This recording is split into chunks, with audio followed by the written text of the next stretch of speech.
আসসালামু আলাইকুম ফ্রেন্ডস, আবারও একবার আপনাদের সবাইকে স্বাগত আমার ইউটিউব চ্যানেলে। প্রতিদিনের মতন আবারও একবার নতুন রেসিপি নিয়ে আপনাদের সামনে চলে এসেছি। সেটি হলো অনুষ্ঠান বাড়ির মতো মুগ ডালের রেসিপি। তো আমি এই রেসিপিটা কিভাবে তৈরি করি আপনাদের সামনে, তো চলুন দেখা যাক। সবার প্রথম আমি একটা গরম কড়ার মধ্যে নিয়ে নিয়েছি 100 গ্রাম মুগ ডাল। মুগ ডালটাকে আমি হালকা ফ্রাই করে নেব। তার উপরে একটা এলাচ তেজপাতা দিয়ে দিয়েছি। মিডিয়াম ফ্লেমে আমি এটাকে ভেজে নিচ্ছি। যতক্ষণ না হালকা একটা স্মেল আসবে ততক্ষণ আপনারা ভাজতে থাকবেন। হালকা স্মেল এসে গেলে মুগ ডালটাকে পানির মধ্যে ধুয়ে নেবে 2 থেকে 3 বার। ভালো করে পানি পাল্টিয়ে পাল্টিয়ে আমি ধুয়ে নিয়েছি। ধুয়ে এবার আমি ডালটাকে সেদ্ধ করতে দেব। আমি মিডিয়াম ফ্লেমে করছি।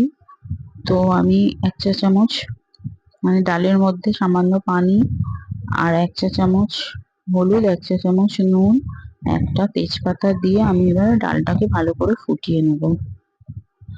হ্যাঁ ফ্রেন্ডস, আপনারা যদি আমার চ্যানেলটিকে সাবস্ক্রাইব না করে থাকেন অবশ্য অনুরোধ রইল সাবস্ক্রাইব করে নেবেন আর ভিডিওটাকে একটা লাইক দিয়ে দেবেন।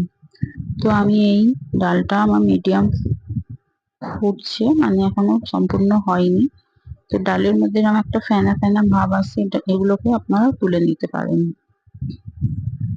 আমি কিন্তু হাই ফ্লেমে একদমই ডালটাকে সেদ্ধ করছি না, গলা থেকে ধরে নিলে কিন্তু একদম রেসিপিটা খারাপ হয়ে যাবে। তো আমার 80% ডাল গলে গিয়েছে। আমি ডালটাকে নামিয়ে এবার ফোড়নের জন্য রেডি হচ্ছি। আমি 3 টেবিল চামচ সাদা তেল দিয়েছি। সাদা তেলটাকে আমি গরম হতে দিচ্ছি। তারপর আমি ফোড়নে দিচ্ছি 1 চা চামচ জিরে, 2টো এলাচ, একটা শুকনো লঙ্কা দিয়ে আমি সামান্য কিছু আদা কুচি দিয়ে আমি হালকা করে একটু ভেজে নেব। সুন্দর একটা স্মেল যখন আসবে তখন আমি এর মধ্যে কেটে রাখা একটা কুচি কুচি করে টমেটো দিয়ে দিলাম। এই তেলের মধ্যে আমি টমেটোকে ভালো করে সেদ্ধ করে নিচ্ছি আর হালকা দিলাম হলুদ গুঁড়ো, দিয়েও আমি আরো নাড়াচাড়া করে নিচ্ছি। তো এবার আমি এর মধ্যে দিয়ে দিলাম 1/2 টেবিল স্পুন চিনি।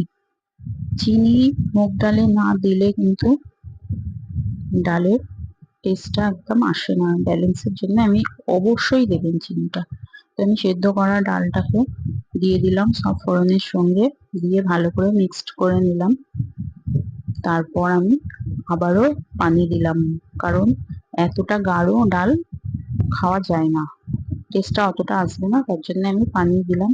আর 3টে চেরা কাঁচা লঙ্কা দিয়ে আবারও আমি দেব 4 মিনিট ফুটতে।